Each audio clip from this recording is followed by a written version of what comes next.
Et puis j'en arrive au 10e point, qui est le projet INDECT, dont je ne suis pas mécontent d'avoir été, je crois, le premier responsable politique à parler lors de la présentation de mon programme présidentiel le 3 décembre dernier. D'ailleurs, personne d'autre n'en parle. Ce projet INDECT, c'est quoi?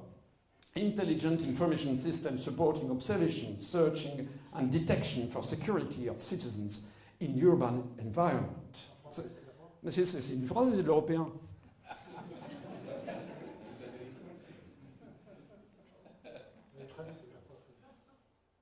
Vous faites mauvais esprit, vous n'êtes pas un Européen convaincu.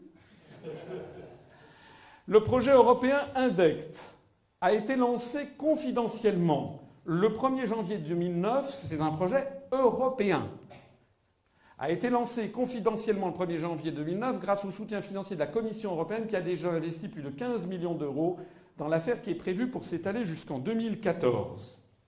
Ce projet européen INDECT vise à réaliser une détection automatique des menaces avérées et des comportements anormaux.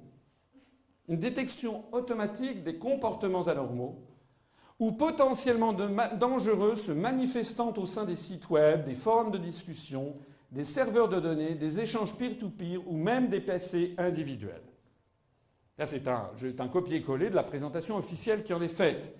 C'est-à-dire que, par exemple, si un jour vous voulez vous documenter sur Al-Qaïda, vous tapez Al-Qaïda et tac, vous êtes fiché, vous serez fiché comme étant un terroriste potentiel. Même si Al-Qaïda, peut-être, je ne sais pas, il y aura un branchement sur la CIA, j'en sais rien.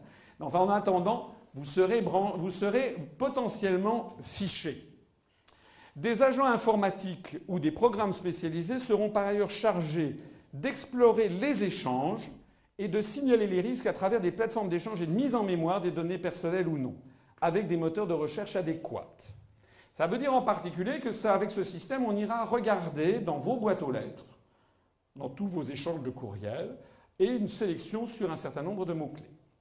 Tout ceci étant mis dans des fichiers qui seront, ultérieurement d'ailleurs, connectés avec tout ce que l'on sait de vous. Par exemple, votre physique, vos noms, vos préférences alimentaires, vos goûts, vos dépenses, vos cartes de crédit, et donc par l'intermédiaire des fichiers bancaires, eh bien, tout ce que l'on peut savoir sur vous. Donc on pourra avoir, avec la mise en place des caméras de surveillance généralisées, je vous ai vu qu'il y en a déjà une pour 1000 habitants en France, peut-être que dans 10 ans il y en aura une pour 50 habitants, c'est-à-dire partout, eh bien on pourra avoir des surveillances qui permettront de reconnaître, avec des logiciels de reconnaissance automatique du visage, plus donc essayer de repérer où sont les gens, on pourra avoir ainsi un projet qui permettra à terme un rapprochement de toutes les données personnelles. Identité, visage, emplacement instantané, goût, opinion politique, type de dépenses, etc.